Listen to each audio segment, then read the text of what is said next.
Hi everybody. In this lesson we're going to learn the anatomy of a Java class file. So Java source file basically is a bunch of programming in Java that you name something.java. And so what goes inside of that file is all this stuff. So let's go ahead and describe it. So this is a comment, or at least one way of doing a comment with slash slash, and then you go ahead and type what you want. There's other forms of comments dealing with slashes and stars. Let's just keep it simple and let's just do the double slashes for our comments for now. What's usually at the top of a Java class file is the package statement. So what this package statement does is it helps you organize your Java classes into a folder-like hierarchy. And these, in fact, do become folders on your file system, except they're not separated by slashes in the Java source code, but they do end up with slashes in the on the file system. So com dot full stack cloud developer dot tutorial would be com slash full stack cloud developer slash tutorial, and then the file my first Java application dot java would be in that folder.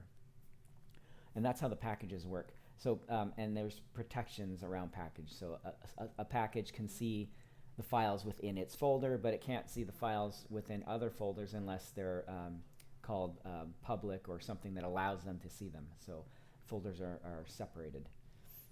Okay, and we've got an import statement, usually comes after the package statement. And an import statement here is using a JSON builder to take in as a class that we will use later on in the code down below. And this is something that's in another jar file, which is a Java archive. A bunch of Java class files get compiled and then bundled into a jar file, and a jar file can then be included in your application, and then you get to take advantage of all the classes that are built in.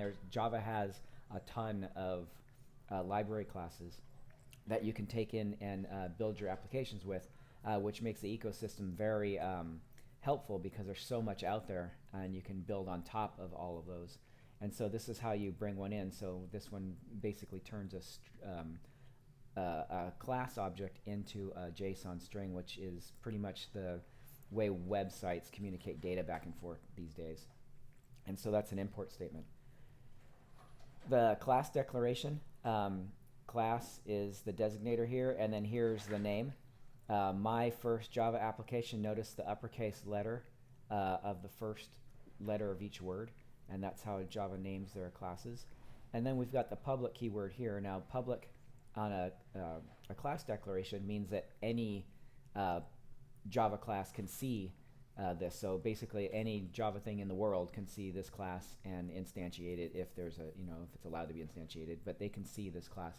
Whereas if you left that off of there, and that's the other option, it becomes a default access, which means that only files within this default package, which is basically empty, no folders, can see that class. Otherwise, that's pretty much it. The next thing we see in here is a variable member. So it's a member because it belongs to this class and it's in that scope. So this curly bracket here starts the scope of the class, and it goes down to the bottom. So anything that's inside of these brackets is visible within to other things within those same brackets. So this is private, so you can't see it outside of the brackets, you can't see it outside of the class, but you can see it within these brackets. So there's the string name, and string is a class that we'll go over later on. It's how you type words, sentences, paragraphs in Java. Okay, so public static void main is what we saw in Hello World, and that is the entry point for an Java application.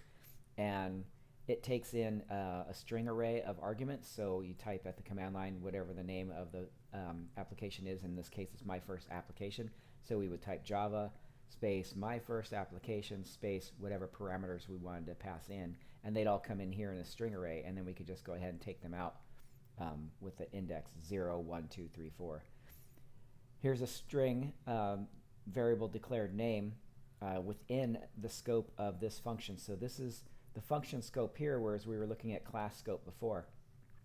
Now remember, here's the class scope variable named name, and it's visible within here. So what's bad about this is that there's a variable name that is hiding this one, because this one is visible in this function, but because there's one named here, when you're down here using name right here, it's using this name and not that name up there. If you want to use, and I should have said that backwards, this refers to this instance of class. So if I wanted to use this name here, I'd want to put this dot name right here.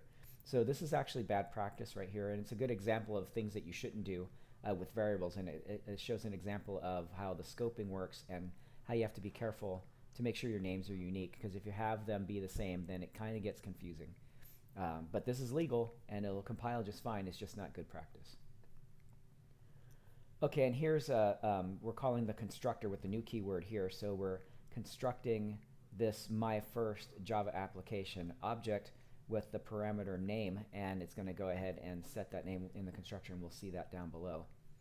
And then we're going to call a method on this one called print, and it's going to print a message out to the console, and then we're going to call a different print that prints it out as a JSON string, so print as JSON. And these are methods, and we'll get into the difference between methods and functions in a minute. All right, so here's our class constructor, and you could have many class constructors. This is one, and it's taking in a name.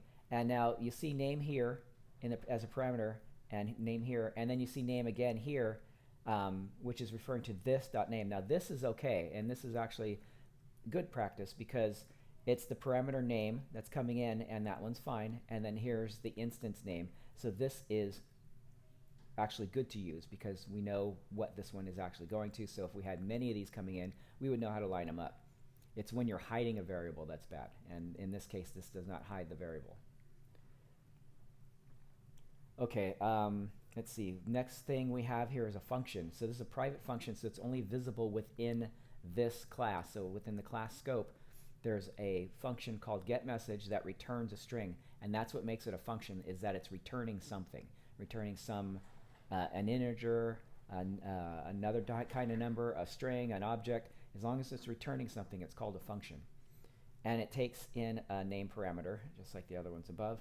And this one is actually returning a string, hello, name, exclamation point, and that's what that one returns. So that's a private function within this class. And then here's a method.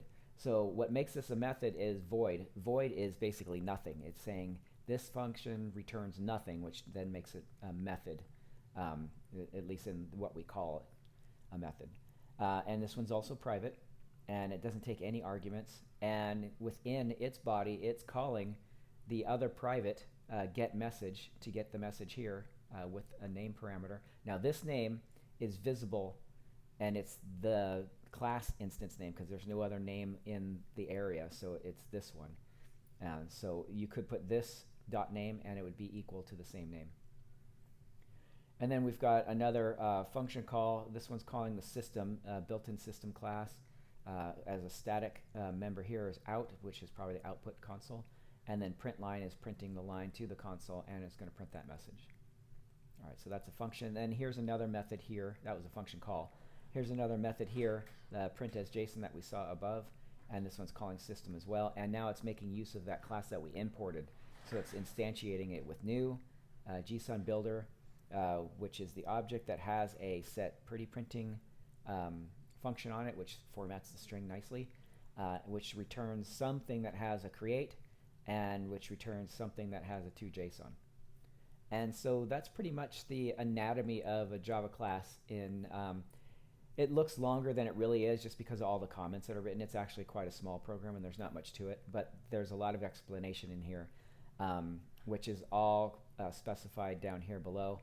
Packages we go through, imports, class declaration, just like we went through, the constructors and variables, and then functions versus methods. So it's all written down here, what we talked about in this Java class example up above. And so that's the anatomy of a Java class, and we'll get into that more as we learn a little bit more going through the lessons. Thanks for watching.